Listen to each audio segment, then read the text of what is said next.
اعوذ باللہ من الشیطان الرجیم بسم اللہ الرحمن الرحیم۔ مسجد اقصی، جب مسجد اقصی بولا جاتا ہے تو اس کا اطلاق پوری مسجد پر ہوتا ہے۔ وہ پورا خطہ عرضی جس کے ارد گرد دیواریں ہیں، جس میں دروازے ہیں اور وسیع میدان ہے، جس میں مصلی الجامع ہے، قبۃ الصغری ہے، مصلی المروانی ہے، برآمدیں ہیں، گنبد ہے، چبوترے ہیں، پانی کی نالی ہیں اور دیگر معالم و آثار ہیں۔ مسجد اقصی کی دیواروں پر مؤذن اذان دینے کی جگہ بنی ہوئی ہے۔ مسجد اقصی پوری کی پوری بغیر چھت کی ہے، سوائے قبۃ الصغری اور مصلی الجامع کے، جس کو عام طور پر لوگ مسجد اقصی سمجھتے ہیں۔ اس کے علاوہ جتنا حصہ باقی بچتا ہے وہ مسجد کے حسین کے حکم میں ہے۔ یہ پورا خطہ جو دیواروں سے گھرا ہوا ہے مسجد اقصی کے حکم میں ہے۔ اسی پر علماء و مؤخرین کا اتفاق ہے۔ مسجد اقصی میں نماز پر کثرت سے ثواب کی جو بشارت ہے وہ ان دیواروں کے اندر کے خطے کی کسی بھی گوشہ میں نماز ادا کرنے سے حاصل ہوتا ہے۔ مسجد اقصی کے متعدد نام ہیں جن کی کثرت ہی اس کے علیشان پر دلالت کرتی ہے۔ مسجد اقصی اور بیت المقدس کے لیے تقریباً 20 نام جمع کیے گئے ہیں، جن میں سب سے مشہور وہ ہے جو کتاب و سنت میں وارد ہیں، یعنی مسجد اقصی، بیت المقدس، ایلیا۔ اس کا اقصی نام ذکر کرنے کی وجوہات بیان کرتے ہوئے کہا گیا ہے کہ اس کو اقصی شاید اس لیے کہا جاتا ہے کہ ان مساجد میں سب سے دور دراز واقع ہیں جن کی زیارت اجر و ثواب کی نیت سے کی جاتی ہے۔ یہ بھی کہا گیا ہے کہ اس کو اقصی اس لیے کہتے ہیں کہ اس کے پیچھے عبادت کی کوئی جگہ نہیں ہے۔ اس کو اقصی گندگیوں اور خباثتوں سے دور رہنے کی بنا پر کہا گیا ہے۔ مسجد اقصی شہر پناہ سے گھرا شہر بیت المقدس 4 ٹیلوں پر واقع ہے۔ انہی میں سے ایک ٹیلے پر مسجد اقصی واقع ہے۔ مسجد اقصی پوری دنیا میں واحد ایک ایسی مسجد ہے جس کے ساتھ دیگر تفصیلات بھی جڑی ہوئی ہیں۔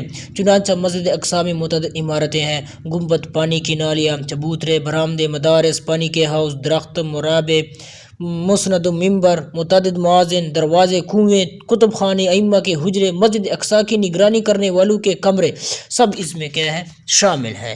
چنانچہ اس کا کل رقبہ 40,104 مربع کلومیٹر ہے۔ مسجد اقصی روئی زمین پر اپنے وجود کے اعتبار سے حرم شریف کے بعد دوسری مسجد ہے۔ حضرت ابو ذر رضی اللہ تعالیٰ عنہ فرماتے ہیں کہ میں نے رسول اللہ صلی اللہ علیہ وسلم سے پوچھا، یا رسول اللہ صلی اللہ علیہ وسلم، زمین پر سب سے پہلے کون سی مسجد تعمیر کی گئی؟ فرمائے مسجد حرام۔ میں نے پوچھا پھر کون سی؟ فرمائے مسجد اقصی۔ میں نے پوچھا دونوں کے تعمیر کے درمیان کتنی مدت فاصل ہے؟ فرمائے 40 سال۔ تم کو ان تینوں کے بعد تم کو جہاں بھی نماز کا موقع ملے وہاں نماز پڑھ لو کہ اسی میں فضیلت ہے۔ مسجد اقصی اور اس کے ارد گرد برکتیں رکھ دی گئی ہیں۔ مسجد اقصی ایسی جگہ ہے جس کو اللہ تعالیٰ نے باعث برکت بنایا ہے۔ چنانچہ اللہ تعالیٰ ارشاد فرماتا ہے، بڑی مقدس ہے وہ ذات جو اپنے بندے کو راتوں رات مسجد حرام سے مسجد اقصی لے گئی، جس کے ارد گرد کے ماحول کو ہم نے برکتوں سے معمور کر رکھا ہے۔ مقصد یہ تھا کہ ان کو ہم اپنی نشانیاں دکھا دیں۔ بے شک اللہ خوب سننے اور دیکھنے والا ہے۔ اس مسجد کے متعلق کہا گیا ہے کہ اگر اس آیت کے علاوہ اس کو اور کوئی فضیلت حاصل نہ ہوتی تو صرف یہ آیت اس کے فضائل اور تمام برکتوں کے لیے کافی ہوتی، اس لیے کہ جب اس کے ارد گرد برکتیں رکھی دی گئی ہیں تو پھر اس کے اندر کئی گنا زیادہ برکتیں رکھی گئی ہیں۔ اس کی برکت کا اندازہ اس سے کیجئے کہ مسجد حرام اور مسجد نبی کے علاوہ تمام مساجد پر فضیلت بخشی گئی ہے۔ مسجد اقصی مسلمانوں کا قبلہ اول ہے۔ امام بخاری نے حضرت برا بن عازب رضی اللہ عنہ کی سند سے نقل کیا ہے، وہ فرماتے ہیں کہ میں نے رسول اللہ صلی اللہ علیہ وسلم کے ساتھ بیت المقدس کی طرف منہ کر کے 16 مہینے نماز ادا کی، یا 17 مہینے کا ذکر ہے۔ پھر ہم کو تحویل قبلہ کا حکم ہوا، لیکن تحویل قبلہ نے اس کے مقام مرتبہ کو ختم نہیں کیا، بلکہ اس کی عظیم قدر و قیمت مسلمانوں کے دلوں میں اور شریعت اسلامی میں باقی رہی۔ مسجد اقصی کے فضائل نبی کریم صلی اللہ علیہ وسلم نے بیان فرمایا کہ اس کی قدر و قیمت اور اس سے مسلمانوں کی قلبی تعلق کے سلسلے میں یہاں تک بیان فرمایا کہ ایک مسلمان یہ تمنا کرے گا کہ اس کے لیے کوئی ایسی چھوٹی سی جگہ ہو جس سے وہ مسجد اقصی کو جانچ سکے یا وہاں سے وہ اسے دیکھ سکے، اور یہ چیز اس کے لیے دنیا مافیہ سے زیادہ محبوب ہوگی۔ حضرت ابو ذر رضی اللہ عنہ کی روایت ہے، فرماتے ہیں کہ ہم رسول اللہ صلی اللہ علیہ وسلم کے پاس تھے، ہم آپس میں مذاکرہ کرنے لگے کہ مسجد نبی زیادہ افضل ہے یا بیت المقدس؟ تو رسول اللہ صلی اللہ علیہ وسلم نے فرمایا کہ میری مسجد میں ایک نماز بیت المقدس میں 4 نمازیں پڑھنے سے افضل ہے، جبکہ وہ نماز پڑھنے کی بہترین جگہ ہے۔ آدمی یہ تمنا کرے گا کہ اس کے پاس گھوڑے کو زمین سے باندھنے والی رسی کے برابر کوئی جگہ ہو جس سے وہ بیت المقدس کو دیکھ سکے، یہ اس کے لیے پوری دنیا مل جانے سے بہتر ہوگا۔ ابو ذر رضی اللہ عنہ فرماتے ہیں، یہ کہا کہ یہ اس کے لیے کیا ہے، دنیا ما فیہا سے بہتر ہوگا۔